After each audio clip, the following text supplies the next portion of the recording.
Hey, numbers nerds. Welcome to the Connected Accountant, where we believe that bookkeepers, accountants, and fractional CFOs that own their own businesses should be making more money as CEOs than when you work for somebody else. We believe that you should be serving the kinds of clients that you love, and we believe that your personal life should direct your business, not the other way around. My name is Michael King, and I'm the founder here at the Connected Accountant, and I'm so grateful that you're here.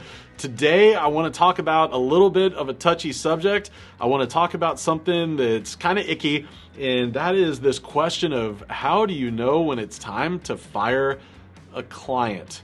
I will tell you, after 6 years in business, I've had to fire many clients. There was even a point years ago that I fired all of my clients. And so people often ask me, hey, I feel like maybe I should, but I don't know how to tell for sure when it's time. And so today what I want to share with you is 3 big indicators for me that tell me when it's time to consider firing clients. So let's go ahead and dive in. The first time that, it's just the writing's on the wall for me, it's time to fire the client, is when I identify that there is a values misalignment.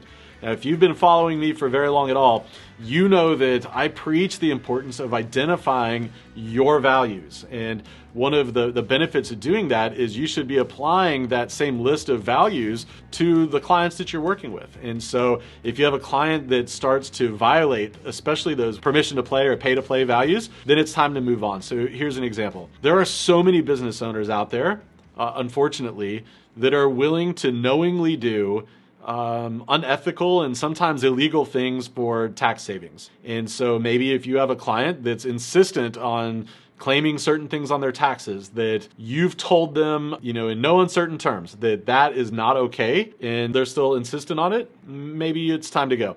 Here's a true story. Years ago, I had a client that was putting some, we'll call them nefarious charges on his business that came to find out were due to some extracurricular activities that he was doing in his personal life. And when I confronted him about it, he confirmed that that's what those things were. And so that was an easy time for me to say, all right, we're not going to be a client anymore. But you've got to know what your values are, and especially those values that are key, like those, if you violate these boundaries, or these values, then we gone. Know what those are, and when a client violates them, be ready to walk away. Freudian slip there. The second indicator is when boundaries are violated. You have a responsibility as a vendor, as a business owner, as a leader, to set boundaries and to communicate those boundaries. And I think that whole process of setting boundaries starts on the sales call. I think that boundaries should be established in your scope of work.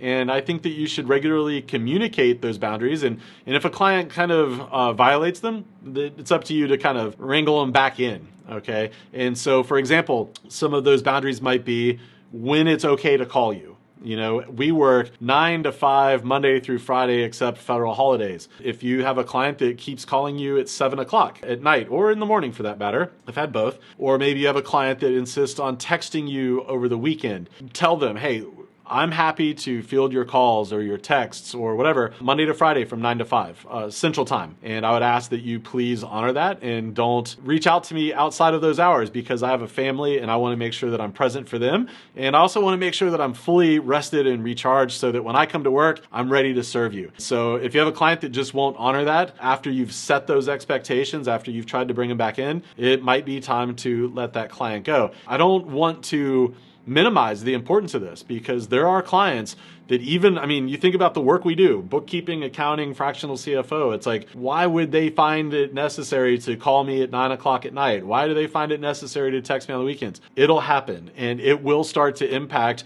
your personal life. I really want to encourage you to be thoughtful and diligent about maintaining those boundaries. And if clients won't respect them, let them know that if they don't stop, you're going to have to tell them to hit the door, Jack. This last one, and you're going to notice if you're watching this on the YouTube channel, I have asterisks all over it, right? It might be time to let them go if they just don't get it. What I mean by that, and the reason I have the asterisks on it, is week in, week out, month in, month out, quarter in, quarter out. You've been telling your clients, look, you've got to start making more responsible spending decisions or you're going to go out of business. Or you've got to start paying your vendors on time, or you've got to stop commingling your personal expenses with your business expenses, right? When you're just telling them time and time again, and they're unwilling or unable to take your guidance in your direction, it might be time to fire them as a client. Now, the reason that I have 4 asterisks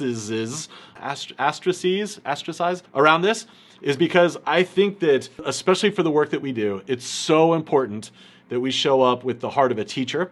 And part of having the heart of a teacher means that we're patient. I know for me and maybe you as a numbers kind of person, we're really direct. We like to just kind of be like, A, B, C, D. This is what you have to do. This is the checklist. Just go do that. But the truth is, not everyone else responds to things that way. Sometimes we've got to explain things 5 different ways and 4 different times, and kind of like teaching our kids how to ride a bike, right? You got to have a lot of patience and just keep showing up for them. And so the reason I asterisk it is you have to do that with your clients. And so I don't want the message to be that just because they're not doing what you tell them to fire them. But I mean, when there's this repeated pattern, this repeated behavior where you've explained things multiple ways and multiple times, you've shown them why they need to do it and they just don't, it might be time to let them go. And normally what I found is it's not that they don't understand at that point what you're telling them. It's just that they don't care, or it's not a priority, or it's not something that they value. And like I always say, when you've got those misalignments on those things, both people are probably unhappy. And so, that can happen on the bookkeeping level, the tax prep level. It can happen with fractional CFO clients as well. So just be mindful that when you start seeing that it seems like they just don't get it, show up with the heart of a teacher, but it might just be time to go ahead and let them go. If you'd like me to cover in a future episode best practices on how to fire a client and how to do it with dignity and respect so that you don't look or feel like an a-hole, let me know in the comments below, and I will record an episode that gives you my best practices on how to let clients go and how to do it the right way. In the meantime, I look forward to seeing you next week, my friends. See you then.